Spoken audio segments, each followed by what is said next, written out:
cette masterclass. Et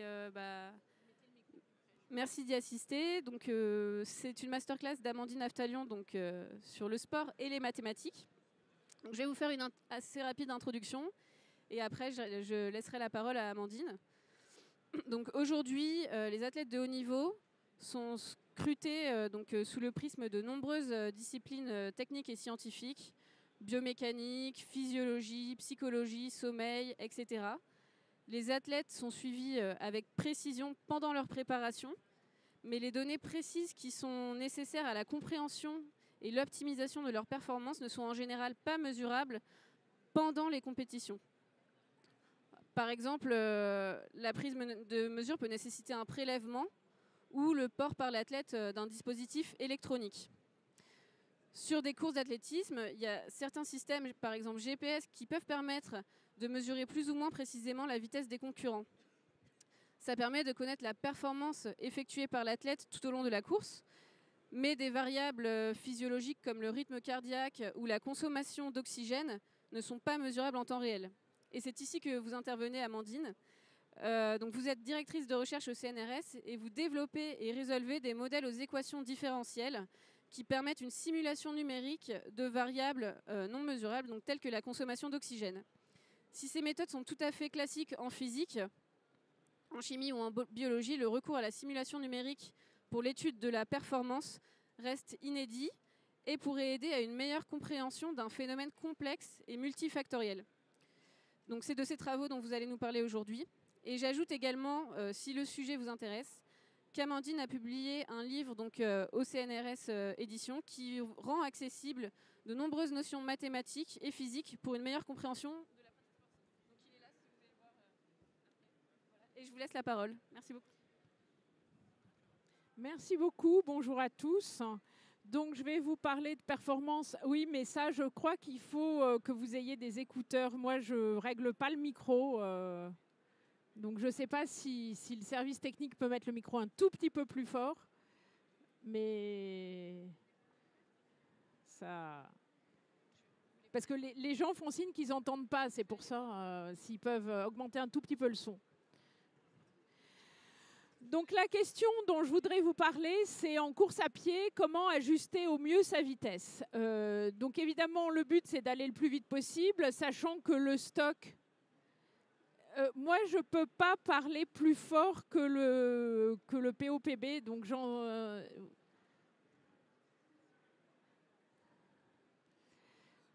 le but sur une course, c'est d'aller le plus vite possible en minimisant l'énergie dépensée et l'effort. Alors l'énergie, elle sert à courir, à se propulser, mais aussi à se maintenir. Et on va parler un tout petit peu de virage, parce que dans les virages, on est penché. Et donc cela coûte aussi, et il y a une force centrifuge qui ralentit. Donc l'énergie, elle a deux formes de dépenses, elle a deux sources. La source qui vient de l'oxygène, l'énergie aérobie, et la source qui n'est pas de l'oxygène, donc anaérobie, qui vient plus généralement de l'alimentation, qui, elle, est une source à réservoir fini, tandis que l'oxygène est à réservoir infini et est utile pour les efforts longs. Alors, il y a quelque chose dont on parle moins souvent et qui pourtant est très important, c'est l'effort. L'effort, c'est en lien avec les informations qui viennent du cerveau. En effet, dès que vous voulez contracter le muscle, vous n'êtes pas un robot.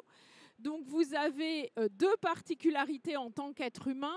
D'une part, le cœur qui fait fonctionner l'énergie qui vient de l'oxygène et d'autre part, le cerveau. Le cerveau donne une information au muscle. Plus on multiplie cette information, plus c'est fatigant. Donc cette information, si on la multiplie, si vous allez courir du fractionné, vous êtes bien consciente que c'est bien plus fatigant de courir le fractionné que de courir à vitesse constante. Et une des raisons est qu'on multiplie les informations qui viennent du cerveau. Donc le cerveau, le mental, la motivation agissent sur l'effort physique de trois manières. Sur l'intensité de l'effort qu'on peut produire, sur la vitesse de réaction au moment de faire un effort musculaire Et enfin, surtout, ce qui est très très important, la motivation, le mental, agit sur la pénibilité ressentie de l'effort. Si je me sens très fatiguée, tout effort va me demander une énergie que je ressens qui est importante, alors que si je suis très motivée, le cerveau va donner des informations aux muscles qui vont être de travailler sans ressentir cette pénibilité. Et c'est ça qu'on arrive à mettre en équation. Alors, il y a quelque chose d'objectif, c'est qu'il y a eu des mesures qui ont été faites sur un tour de stade, 400 mètres. Un athlète de très bon niveau va gagner 1 seconde s'il court derrière un 400 mètres chez les hommes, ça se court en 43 secondes, d'accord? Donc 1 seconde, c'est énorme. Il va gagner 1 seconde s'il court derrière quelqu'un qui va lui donner le rythme au lieu de courir tout seul. Alors, je vous ai mis, c'est pas du tout pareil que la montre connectée. Pourquoi? Parce que la montre connectée, certes, vous donne des informations, mais vous donne des informations qui nécessitent une activité cérébrale. Et donc, autant si vous courez derrière quelqu'un, vous êtes dans une situation où vous ne réfléchissez pas à votre rythme et donc vous gagnez de l'énergie. Si vous passez votre temps à regarder une montre, cela nécessite en fait une action du cerveau qui n'est plus en repos de la même façon. Donc mathématiquement, qu'est-ce qu'on fait? On est capable de mettre en place pour la performance un modèle économique d'une certaine manière de coûts et bénéfices. C'est-à-dire qu'on va minimiser le temps final en essayant de déterminer qu'est-ce qui coûte. Donc qu'est-ce qui coûte? C'est essentiellement ce que je vous ai dit. C'est l'énergie et c'est l'effort au sens le contrôle moteur, le contrôle du muscle par le cerveau. On n'a aucun intérêt à faire trop de variations de vitesse pour être efficace.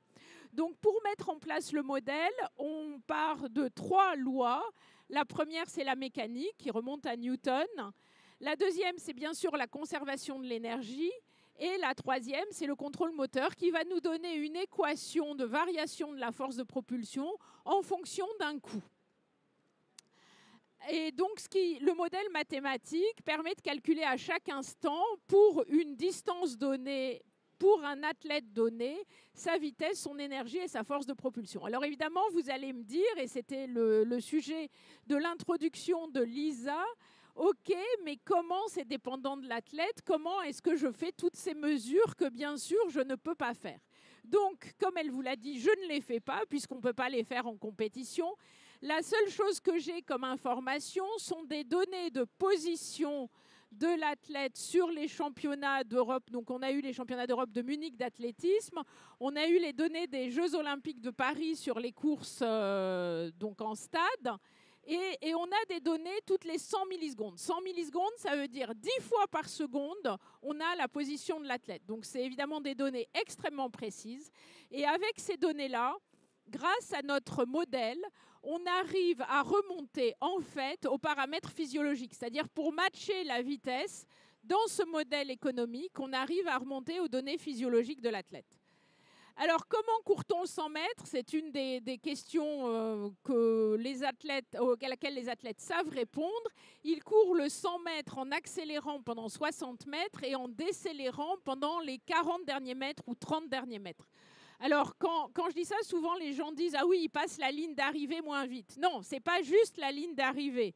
Si vous regardez la courbe, je ne vais peut-être pas y arriver, mais vous voyez bien qu'il y a 20, on augmente la vitesse, 40, on est encore en train d'augmenter la vitesse, 60, on atteint vraiment le maximum de vitesse entre 60 et 70 mètres, et après 70 mètres, la vitesse diminue, ça veut dire que l'athlète n'est plus en train de produire une accélération positive, il est en train de ralentir. Alors ça, c'est quelque chose qu'on peut expliquer. Pourquoi le sprinter décélère avant la ligne d'arrivée? Parce que, évidemment, s'ils le font, c'est que c'est la meilleure stratégie pour courir. Et la meilleure stratégie, elle est liée à plusieurs critères à la fois. Le fait que la force de propulsion maximale, elle est finie. On n'a pas des surhommes. La force de propulsion, l'énergie est aussi finie. Et donc, dans un cas comme ça, la meilleure chose, c'est de mettre la force de propulsion maximale le plus possible en tout début. C'est un peu un sprint comme si vous vouliez enfoncer une porte. Si vous voulez enfoncer une porte, vous allez produire un effort violent et court. Vous n'allez pas produire un effort qui est long. Le sprint, c'est pareil. Vous produisez l'effort le plus violent possible. Et cet effort violent, le cerveau va donner une impulsion et il ne peut pas être maintenu longtemps. Et c'est la meilleure façon de courir, c'est-à-dire faire un effort violent au début, qu'on ne peut pas maintenir, mais ce n'est pas grave. Ça donne une meilleure performance que faire un effort un tout petit peu moins important qu'on peut maintenir plus longtemps et qui permettrait une accélération tout au long de la course. Donc évidemment, là-dessus, on n'apporte pas grand-chose aux sprinteurs parce qu'ils le savaient. Ce qu'on sait moins, c'est que tous les sprints se courent comme ça, c'est-à-dire le 200, le 400, les champions n'accélèrent que jusqu'à 60-70 mètres et sur un 400 mètres, ils passent 330 mètres à ralentir. Donc on arrive à montrer qu'effectivement, quand on veut optimiser son effort, jusqu'aux 400 mètres, c'est une course de sprint, on accélère très fort sur les 70 premiers mètres et on ralentit. À partir du 800 mètres, la stratégie change. Et à partir du 1500, on est sur des courses de type endurance. Donc, on va partir fort pour mettre en route le système aérobie, mais pas trop fort quand même pour ne pas s'épuiser et pour être capable de produire un sprint final. Donc, on est aussi capable de déterminer l'effet du couloir, lié d'une part au fait qu'il y a un virage, donc une force centrifuge, et une interaction avec les personnes devant. Donc, comme je l'ai dit tout à l'heure, il y a un effet psychologique à voir quelqu'un qui court devant soi. Alors là, je vous ai mis Femke Bol. Souvent, Femke Bol finit sa course loin devant ses adversaires, et les commentateurs disent « elle sème les adversaires en fin de course ». C'est totalement faux. Donc là, je vous ai mis en bleu la courbe de vitesse de Femke Bol sur un 400 mètres. En rouge, celle de Hudson Smith. C'est les données des championnats d'Europe de Munich de 2022. Donc vous voyez, à partir de 60-70 mètres, ils sont en train de ralentir. Ce n'est pas du tout l'impression qu'ils donnent. C'est la meilleure stratégie. Les petites bosses que vous voyez, c'est lié à l'effet des lignes droites et des virages. Femke Bol finit à peu près à la même vitesse que Hudson Smith. Évidemment, les hommes partent beaucoup plus fort. Et on est capable de déterminer, en fait, les raisons qui font que la variation de vitesse n'est pas trop importante. C'est-à-dire qu'avec un modèle, on peut jouer sur les paramètres physiologiques et comprendre que sur un 400, il y a deux effets très importants qui sont à la fois la VO2 et l'énergie anaérobie. Et on voit l'effet de chacun sur la décroissance de la vitesse. Donc là, par exemple, je vous montre la courbe rouge, c'est quand on augmente l'énergie anaérobie. On est capable aussi de varier la VO2 en fin de course. Quand on a une VO2 en fin de course plus importante, on va partir plus fort, etc., etc. Des informations, évidemment, que donne le calcul, mais qu'on ne peut pas aller chercher sur une mesure de l'athlète. Par contre, ce que ça permet de prévoir, c'est OK, si l'athlète s'entraîne pour améliorer tel ou tel paramètre, alors voilà comment il va courir. Donc, on a travaillé également sur le 1500. Et le 1500, on est capable de revenir à la VO2. Donc, la VO2, pour quelqu'un comme Ingebrigtsen, monte très vite, redescend peu par rapport à beaucoup d'autres athlètes. Et on est capable de voir en quoi des différentes courbes de VO2 vont avoir une influence sur la stratégie de course. Donc, comme je vous l'ai dit, le 1500, ça se court en accélérant très fort au début.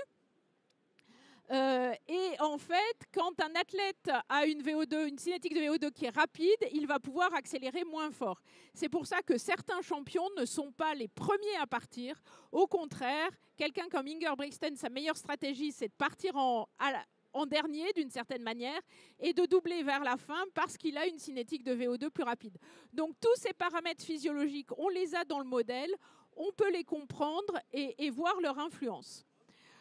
Donc, je vous ai dit tout à l'heure, sur un 400, on gagne 1 seconde quand on est derrière. On est aussi capable de déterminer l'effet des couloirs, voir que les meilleurs couloirs sur un stade à 8 couloirs, c'est d'être en couloir 4, 5, 6. Les meilleurs couloirs, les 4 meilleurs sont tirés au sort sur les 4 meilleurs couloirs. Et on voit bien que les couloirs 1 et 2 sont très défavorables pour la performance. Alors nous, ce qu'on a étudié aussi, c'est la forme du stade, parce que ce qu'on ne sait pas tout le temps, c'est que tous les stades n'ont pas les mêmes dimensions. tous les stades font 400 mètres quand on court à 30 cm du couloir 1, mais tous les stades n'ont pas la même longueur de ligne droite de virage.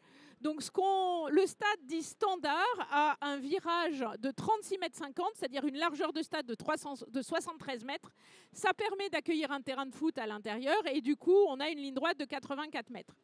Ce qu'on avait calculé, par exemple, c'est que si on raccourcit la ligne droite à 60 mètres, eh bien, on pourrait améliorer 1/10 sur un 200 mètres et 7 secondes sur un 10 000 mètres. Alors, ce qu'on ne nous avait pas dit à l'époque, c'est que le Stade de France n'est pas un stade standard. Le Stade de France, moi j'ai entendu personne le dire au moment des compétitions, est un stade qui a un rayon de 37,50 mètres au lieu de 36,50 mètres. Alors vous allez me dire 1 mètre, ça ne fait pas beaucoup. Non, ça ne fait pas beaucoup. Ça veut dire que le stade, au lieu d'être 73 mètres de large, il fait 75, que la ligne droite est 3 mètres plus courte. Mais ça veut dire aussi, comme les courses en couloir ont été faites dans les couloirs 2 à 9, que quand on est dans les couloirs extérieurs, on avait une force centrifuge qui était très, très affaiblie. Donc, on a fait le calcul, par exemple, sur le 400 mètres de Hudson Smith, qui avait gagné les championnats d'Europe de Munich en 2022 en couloir 4. Eh bien, si on met le même coureur en couloir 6 au Stade de France, il gagne 1,1 seconde. D'accord ? Donc, le Stade de France, sur les couloirs extérieurs, à partir de couloir 6, 7, 8, parce qu'évidemment, le 9, il court en aveugle, mais 6, 7, 8 étaient des couloirs très, très rapides. Et on peut vérifier effectivement que les gens qui étaient dans ces couloirs-là ont fait de bonnes performances. Alors, pourquoi 37,50 mètres au Stade de France ? Ce n'était pas volontaire au départ, c'est parce que dans le Stade de France, il y a du rugby. Et pour le rugby, ils ont décidé de ne pas supprimer le poteau sur le coin du rugby et donc ils ont fait un stade plus grand. Les Japonais se sont fait construire à Cergy un stade identique au Stade de France pour s'entraîner parce qu'ils avaient compris scientifiquement que la force centrifuge a un rôle et qu'on ne fait pas l'effort de la même façon en fonction du rayon du stade. Les Français, eux, se sont entraînés à l'INSEP sur un stade en anse de panier, d'après ce que j'ai cru comprendre, et on a fait des calculs. Le stade en anse de panier est plus long qu'un stade standard, donc on n'a pas du tout la même stratégie de course. Donc la conclusion, quand on court du 100 mètres au 10 000 mètres, on est capable aujourd'hui de mettre un modèle mathématique qui permet de déterminer comment optimiser son effort, gérer ses ressources et les contraintes pour faire le meilleur temps. Donc je récapitule, l'effort, ça veut dire quoi ? C'est l'effet du cerveau sur le muscle qui donne de la pénibilité si on n'est pas motivé et qui au contraire va permettre de doper entre guillemets mentalement son activité physique dans le cas d'une volonté d'aller faire un effort qui ne coûte pas. Gérer ses ressources, c'est gérer l'énergie. Donc à la fois l'énergie qui vient de l'oxygène, le rythme cardiaque et l'énergie dite anaérobie. Alors il y a des techniques pour entraîner l'une ou l'autre des filières. Nous, évidemment, on n'entre pas dans le détail de comment on entraîne. Ce qu'on va expliquer, c'est comment, grâce à l'entraînement qui va permettre d'améliorer certaines performances, eh bien, on peut avoir un pacing, une stratégie de course qui est différente. Les contraintes, évidemment, ça dépend du couloir qui, lui, est tiré au sort, mais ça dépend aussi de la physiologie du personnage. Donc, on a, comme je vous l'ai dit tout à l'heure, un vrai besoin de data qui sont très précises. Pourquoi ? Parce que si on perd en précision, donc je vous ai dit, moi j'ai eu des données qui sont des données de position des athlètes toutes les 100 millisecondes, 10 fois par seconde. Si on a des données moins précises au chronomètre, je dirais tous les 10 mètres ou même tous les mètres, ou etc., on n'est pas du tout capable d'identifier les paramètres physiologiques comme on l'a fait. Pourquoi ? Parce qu'à ce moment-là, il y a tout un régime de paramètres qui peuvent conduire à une même courbe de vitesse. Donc on a besoin que la courbe de vitesse soit extrêmement précise pour pouvoir dire, nous, on va construire les paramètres qui se rapprochent de cette courbe de vitesse et pas une autre. Et si on a du bruit là-dedans, on ne va pas voir l'effet des virages et on ne va pas voir un certain nombre de choses. Quand je vous ai dit le Stade de France fait 37,50 mètres, je n'avais pas eu l'information. Ce que j'ai eu, ce sont les données de position des athlètes Et j'avais tenté de faire marcher mon modèle sur un stade standard de 36,50 m. Le modèle ne fonctionnait pas. Et donc, on a balayé toutes les raisons possibles qui faisaient que le modèle ne pouvait pas fonctionner. Il n'y en a aucune qu'on a trouvée. Et à un moment, on s'est dit, mais en fait, peut-être, ils ont l'air tous d'être décalés d'un couloir par rapport à nos simulations. Un couloir, c'est 1,22 m, donc effectivement, ça correspondait à peu près à ça. On a essayé de se dire, OK, on va changer la géométrie du stade. Est-ce que ça matche les données ? Et en changeant la géométrie du stade, tout marchait bien. J'ai écrit à la Fédération internationale d'athlétisme qui m'avait donné les données en disant, voilà, moi j'ai un souci, est-ce que le stade fait bien 37,50 m de rayon ? Et ils m'ont dit oui, c'était dans le dossier technique. Les équipes ont eu l'information orale, mais personne n'était vraiment entré dans les détails sur la stratégie de course sur un tel stade. Donc, nécessité de data très précise, c'est essentiel, sinon on peut raconter n'importe quoi. Dans d'autres sports, on pourrait appliquer la même chose. La seule chose, c'est que les GPS ne sont pas forcément... Donc là, une précision, les athlètes sur les Jeux Olympiques avaient tous une petite puce sous le dossard. Ça, on ne le dit pas forcément toujours. Dans les courses style Diamond League, ils ont la même chose, mais ils ont en plus, eux, l'information lumineuse de là où ils en sont par rapport au record du monde. Aux Jeux Olympiques, ils ne l'ont pas. Il y a des athlètes qui ont été gênés par ce manque d'information. Il y a un certain temps, tout le monde s'entraînait. Moi, j'ai fait une conférence en Angleterre avec Kelly Holmes, qui était une championne olympique des années 2000 à Athènes. Elle s'entraînait au chronomètre et elle courait son 800 et son 1500. Elle s'entraînait à le courir à vitesse constante. Donc, elle connaissait parfaitement son rythme. C'est-à-dire que le mental, pour quelqu'un comme elle, jouait également dans le côté « je m'observe et je sais ce que je fais ». Aujourd'hui, on a de la technologie, donc on est capable de comprendre la performance beaucoup mieux. On a plein de data, mais parfois les sportifs ont une moins bonne connaissance, en fait, finalement, de leur rythme et de ce qu'ils doivent faire. Et c'est quelque chose qu'on a observé aux Jeux de Paris, avec certains qui étaient tellement habitués à avoir les données lumineuses au niveau du record du monde qu'ils ne savaient pas forcément exactement là où on était. Donc on a un modèle en mathématiques, la discipline qu'on utilise, c'est le contrôle optimal, qui reproduit de manière fiable les performances des champions. En prenant donc en compte le cœur et le cerveau, on peut calculer à chaque instant énormément de choses, mais je dirais les choses les plus intéressantes sont l'énergie dépensée, à la fois anaérobie et de l'oxygène, donc la VO2, la vitesse que doit avoir le coureur et la force. Alors évidemment, l'intérêt, c'est vous allez me dire, si j'ai déjà la vitesse, je peux calculer le reste. L'intérêt profond du modèle, c'est surtout d'être prédictif. On n'est pas dans le big data, on est dans des équations qui sont prédictives et donc qui peuvent dire, voilà, si je varie les paramètres de l'athlète, si j'entraîne mon athlète et qu'il augmente de 5% sa VO2, de 5% son anaérobie, ou si je pars d'un jeune et je sais qu'il va atteindre telle situation au niveau de ses paramètres, comment est-ce qu'il va être capable de courir ou comment est-ce qu'il va courir, ou bien par rapport à un concurrent qui court d'une certaine manière, comment au mieux ajuster ma course. Voilà, je vais m'arrêter là et prendre vos questions. Merci beaucoup. Alors, il n'y a pas de questions pour le moment en ligne. Est-ce que dans la salle, il y a des questions du coup ? Oui, je crois qu'il vous faut le micro. Donc une petite question. Très très près. D'accord. Est-ce que, en fonction des différents stades, tous les records qui ont été battus à Paris sont homologués ? Est-ce que c'est normal qu'on soit homologué ? Donc j'ai oublié de préciser, il y a toute une série de stades qui sont homologués. C'est-à-dire que le stade standard, dit standard fait 36,50 m de rayon et donc 84,39 m. Mais il y a une tolérance dans le rayon du stade qui fait qu'effectivement, il y a toutes sortes de stades au niveau rayon qui sont... Alors, j'ai plus le chiffre exact en tête, mais il y a tout un intervalle de rayons qui sont possibles. Et il y a aussi les stades en anse de panier.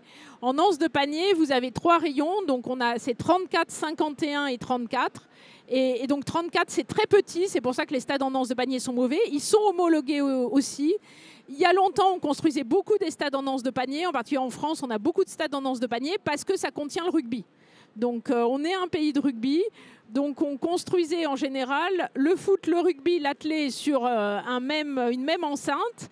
Et donc l'athlétisme était perdant, entre guillemets, avec ses stades en anse de panier.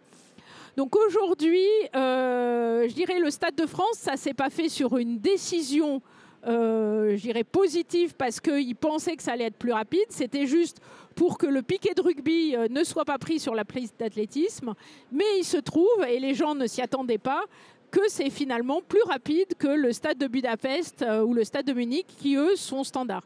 Mais c'est tout à fait autorisé, homologué. Ce qui n'est pas autorisé, c'était ce qu'on a proposé dans un de nos travaux, réduire la piste à 60 mètres. Si on réduit la piste à 60 mètres, là on n'est plus dans l'homologation. Par contre, on est dans des records qui n'ont plus rien à voir parce que c'est quasiment équivalent à courir en ligne droite et ça supprime la différence entre le couloir 1, je dirais, et les autres. Sachant qu'une précision, au Stade de France, quasiment toutes les courses en couloir ont été courues sur les couloirs 2 à 9. Quasiment aucune course n'a été courue sur le couloir 1 parce que le couloir 1 est très désavantagé. Il y a une décision de la Fédération internationale d'athlétisme qui est pour le sport spectacle, de recommencer à courir de 1 à 9, puisqu'on a créé jusqu'à 9 pour avoir plus de possibilités. Ensuite, on s'est dit, OK, le couloir 1 est mauvais, donc on va les faire courir dès qu'on peut de 2 à 9. Mais maintenant, on se dit, pour avoir plus de monde en finale, si on a 9 couloirs, on peut avoir 9 personnes. Donc, au lieu de faire 2 demi-finales, ce qui est normalement, on fait des demi-finales, donc il y en a 2, maintenant, il va y avoir 3 demi-finales. Donc 3 demi-finales avec les 3 gagnants des 3 demi-finales qui vont en finale. Donc la raison, c'est ça donne à plus de monde la possibilité d'aller en finale, ok, mais pourtant les gens qui sont dans le couloir 1, le couloir 2 sont très désavantagés. Donc tout ça n'est pas forcément cohérent, mais voilà, ça donne plus de finalistes potentiels qui retournent chez eux en disant j'étais en finale. Voilà, là ça pose à mon avis un vrai problème de nombre de demi-finales quand on va en avoir 3. Merci beaucoup. Est-ce qu'il y a d'autres questions? Non. Moi, en attendant, moi j'en ai une. Peut-être c'est est-ce que vous envisagez ou est-ce que vous avez déjà essayé d'étendre vos recherches à d'autres sports? Donc j'ai eu plusieurs propositions.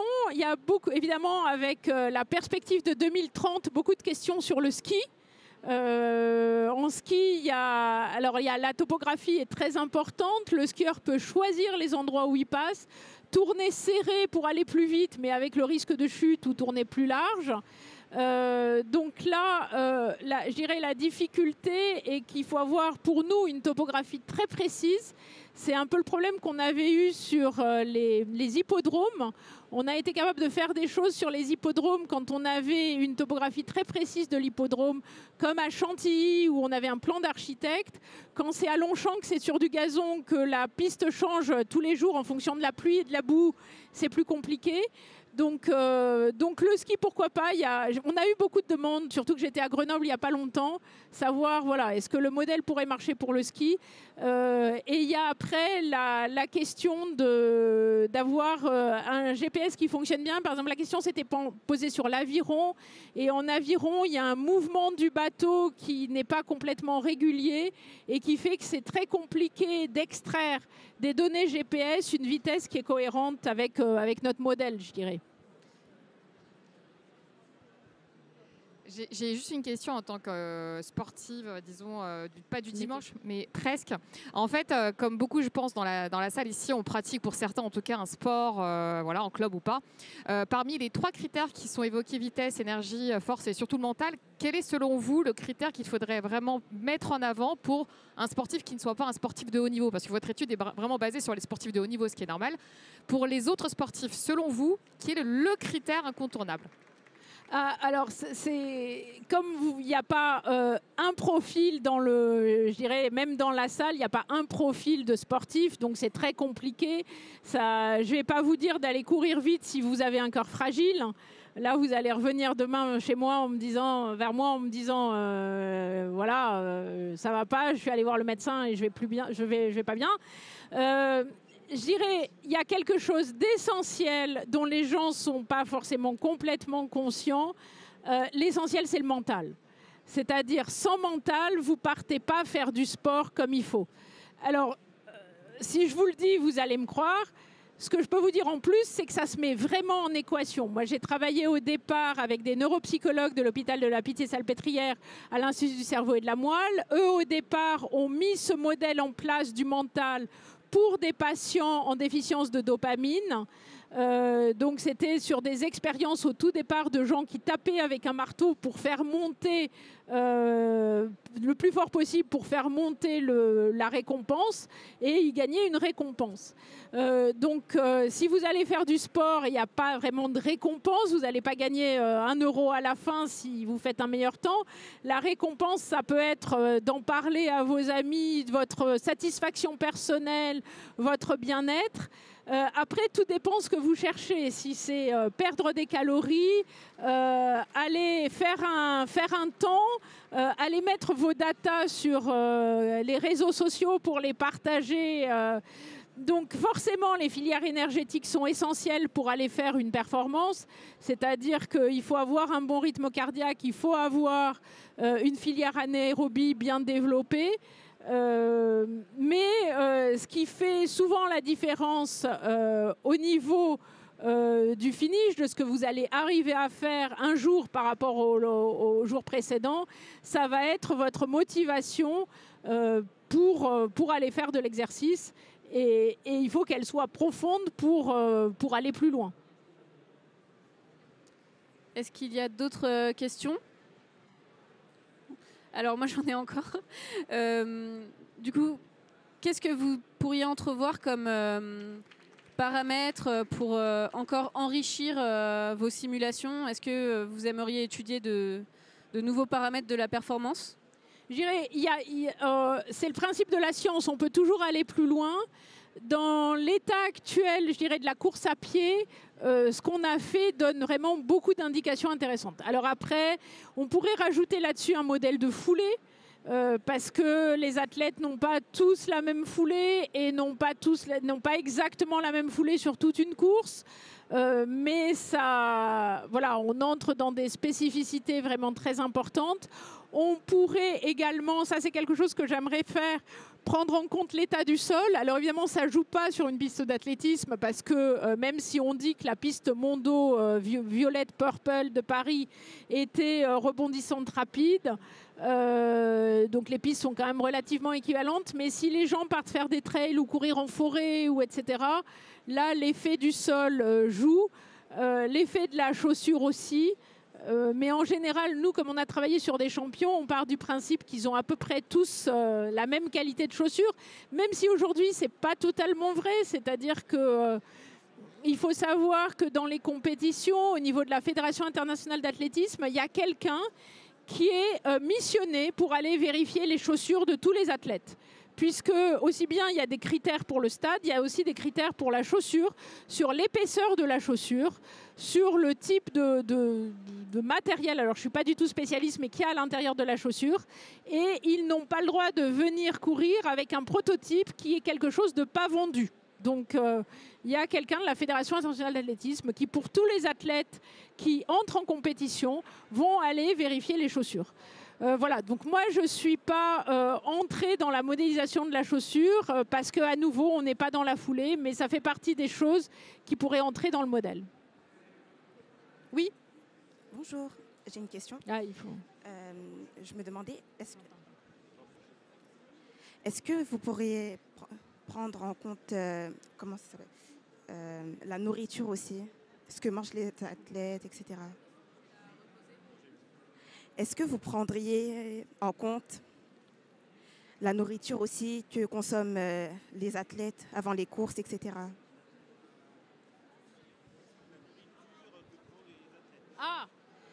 Merci. Donc la nourriture, non, alors là je suis totalement incompétente, moi je viens des mathématiques, donc moi je modélise la performance par rapport à des réservoirs. Donc l'oxygène, c'est un réservoir qui est taille infinie et dont le débit va varier en fonction en fait, de l'activité cardiaque. Et l'énergie anaérobie qui vient de l'alimentation est pour moi un réservoir qui fournit ce dont on a besoin. Donc moi, je suis capable de vous dire ce qui est utilisé du réservoir Maintenant, je suis totalement incompétente sur l'autre partie qui est comment vous remplissez le réservoir. Donc je pars du principe que l'athlète part avec un réservoir qui est suffisamment rempli et je vais déterminer ce qu'il en utilise. Mais j'entre pas, vous voyez, dans le côté, l'autre partie de la pompe à essence qui est comment est-ce qu'on remplit ça. C'est un autre métier.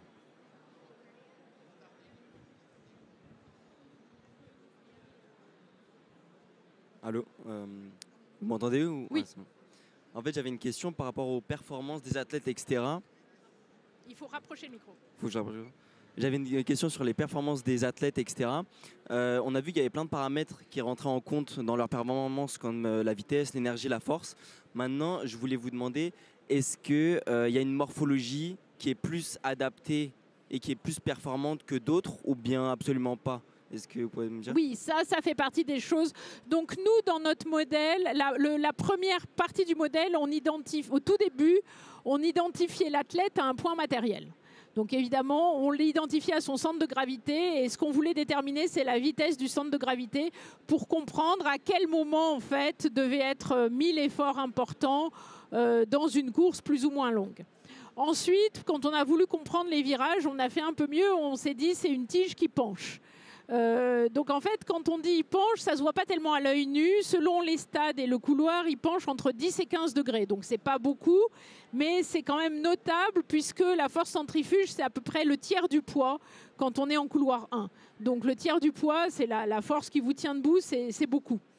Après, on n'est pas entré... Donc on a un paramètre dans nos équations qui s'appelle l'économie de course et qui, je dirais, va entre guillemets modéliser l'ensemble des caractéristiques de l'athlète. C'est-à-dire, est-ce qu'il a des bons genoux et il va bien courir, ou est-ce qu'il a des mauvais genoux, ou est-ce qu'il est très très grand et il présente une force au vent qui est importante. Vous voyez, je ne vais pas entrer dans le détail de la morphologie de l'athlète qui va donner cette économie de course. Donc moi, dans les paramètres que je vais calculer, je vais produire un paramètre d'économie de course où effectivement les athlètes ont des économies de course qui sont différentes, mais je ne suis pas... C'est un peu comme le réservoir, je ne remonte pas à l'origine de l'explication de comment ils arrivent à être économiques. Est-ce que c'est parce qu'ils rebondissent bien avec leurs chaussures? Est-ce que c'est parce qu'ils ont des bons genoux? Est-ce que parce que dans le virage, ils arrivent à bien tordre la cheville et à courir de cette manière-là? Ou est-ce que leur morphologie, je dirais, au niveau des épaules ou du corps est différente? Ça fait partie des choses qui sont... Parce que pour moi, c'est quelque chose, l'athlète, il arrive comme ça, et ce qu'on peut quand même changer, ça ne change pas à l'entraînement. Ce qu'on change à l'entraînement, c'est... J'ai essayé de travailler sur des paramètres qu'on change vraiment à l'entraînement sur un an de travail, je dirais. La morphologie, c'est un peu tard. Merci. Bonjour. Si je comprends bien, c'est que le modèle actuel n'est pas connecté à un modèle de biomécanique qui permet de suivre les paramètres biomécaniques du coureur pendant sa Non, performance. il n'est pas connecté à un modèle de biomécanique puisque ce qu'on détermine, c'est la vitesse du centre de gravité qui est en gros la vitesse qu'on va mesurer au niveau du dossard en ne tenant pas compte du fait que ça monte et ça descend. Donc il y a énormément de gens qui travaillent sur la biomécanique des coureurs. Je pense que ce sont des domaines qui sont bien connus. Donc c'est une question que je me suis posée parce que récemment on m'a posé la question, il y a des gens qui s'intéressent à comment marchaient et couraient les hommes préhistoriques. Alors, ce n'est pas tellement pour savoir comment ils couraient, c'est pour aller arriver à reconstituer leur déplacement. C'est-à-dire, si on sait qu'ils étaient à un endroit ou à un autre endroit, par où ils sont passés. Et si on détermine par où ils sont passés, on peut aller creuser là où c'est intéressant. Donc, je pense que je vais... Et là-dedans, ils tiennent compte des moments des différentes forces au niveau des articulations. Parce que dans une montée, vous vous penchez. Parce que nous, en athlée, ils ne se penchent pas finalement tant que ça. Donc ça n'induit pas des forces énormes au niveau des moments je dirais qu'on ne peut pas voir de façon macroscopique au niveau de la vitesse. Sur l'homme préhistorique, s'il monte une côte à 30%, là, il va se pencher beaucoup en avant et là, ça a une influence autre. Donc la biomécanique, non. Si vous voulez, c'est un peu comme la table. Je ne regarde pas tous les atomes qui la constituent pour savoir qu'elle est en équilibre. Moi, je m'intéresse à des paramètres plus macroscopiques que la biomécanique, pour laquelle il y a des gens qui font des choses super. Une dernière question. Pour que vos résultats soient fiables, vous avez fait un échantillon sur combien de personnes? Alors, donc on n'est pas, à nouveau, on n'est pas dans les statistiques. On est dans un modèle déterministe. Donc, c'est-à-dire qu'on va prendre un athlète, on va avoir sa vitesse et on va identifier ses paramètres de course et caler sa course. Donc nous, pour savoir si le modèle est fiable, on va dire, OK, si je bouge un paramètre, est-ce que je vais bouger la vitesse? Donc la réponse, c'est oui. C'est-à-dire que la courbe de vitesse est sensible à bouger les paramètres. Mais je dirais, je ne peux pas faire un modèle statistique parce qu'à chaque athlète, j'ai une courbe de vitesse différente. Et donc moi, ce que je me donne, c'est une distance à la courbe de vitesse finale que je veux respecter. Et là-dedans, c'est ça qui va me donner une précision sur les paramètres que je calcule. Et je dirais, la meilleure précision qu'on a eue, c'est que quand le stade n'était pas celui qu'on prédisait, le modèle ne fitait pas. Et on est arrivé à retrouver, grâce au modèle, les dimensions du stade. Donc, au début, je me suis dit, quel est le souci? Qu'est-ce qu'on a manqué? Et en fait, la réponse, c'est non, ça marche assez bien parce que on est dans une précision de vitesse. C'est là où je vous disais, c'est-à-dire, si je perds en précision de vitesse, c'est-à-dire si je n'ai pas des données de position assez fiables, si je perds en précision de vitesse, là, je peux dire n'importe quoi. Mais je ne suis pas dans des statistiques. Donc, je ne suis pas sur un échantillonnage. C'est à chaque fois que vous me donnez un athlète, il y a deux solutions. Soit vous me donnez des données qui ne sont pas précises, et à ce moment-là, je ne peux rien dire, et je vous le dis tout de suite, je ne peux rien dire. Soit les données sont précises, et je remonte aux paramètres physiologiques, avec la précision. Merci beaucoup. Il reste 2 minutes. Est-ce qu'il y a une dernière question? Bon, je vais poser la dernière question alors. Quand vous présentez vos résultats de recherche à des professionnels du sport, qu'est-ce qui génère chez eux le plus d'étonnement en fait dans vos résultats? C'est compliqué parce que dans les professionnels du sport, il y a beaucoup de gens très différents. Donc, je dirais, il n'y a pas une réponse. Là, hier soir, j'ai reçu un mail d'un coach de Los Angeles qui était fasciné et qui disait... dans les années Ben Johnson, Von Niekerk pour le 400 mètres, donc le record a d'abord été détenu par Johnson. Ensuite, le record actuel du 400 est toujours détenu par Von Niekerk. Ils ont des façons de courir très différentes. Ils étaient dans des couloirs différents aussi. Est-ce qu'on peut remonter à leurs paramètres physiologiques et expliquer pourquoi, comment? Donc là, évidemment, ce serait super. Donc ça, je dirais, c'est le dernier centre d'intérêt. Il faudrait des données dans le passé, du coup. Voilà, il faudrait des données dans le passé. Donc il y a des vidéos, mais est-ce qu'aujourd'hui, les techniques d'analyse vidéo permettent de remonter à des positions assez précises? Je ne sais pas. Donc ça, s'il y a des gens qui savent faire, je serais curieuse. Donc après, je dirais, les réactions des gens dépendent beaucoup de leur confiance ou pas dans les modèles mathématiques et de leur compétence à croire à une équation de maths. Donc il y a des gens qui disent c'est pas possible. Nous, quand on a publié nos premiers articles, on a eu des rapporteurs qui nous ont dit c'est pas possible. Si vous ne faites pas de mesures, vous ne pouvez pas atteindre la physiologie du bonhomme. C'est juste pas possible. Donc il y a des gens qui n'y croient pas et je pense n'y croient toujours pas. Et il y a des gens qui sont fascinés qu'on arrive à remonter à la VO2 et qui croient au modèle et aux résultats. Donc je dirais il y a un large spectre en fonction de la sensibilité scientifique des gens. Ok, ouais, il y a encore un peu peut-être d'éducation mathématique à faire dans le sport. Merci beaucoup, c'était passionnant. Merci à tous d'être venus. Et si dans le quart d'heure qui suit avant la prochaine masterclass, n'hésitez pas à venir nous voir si vous avez encore des questions. Merci.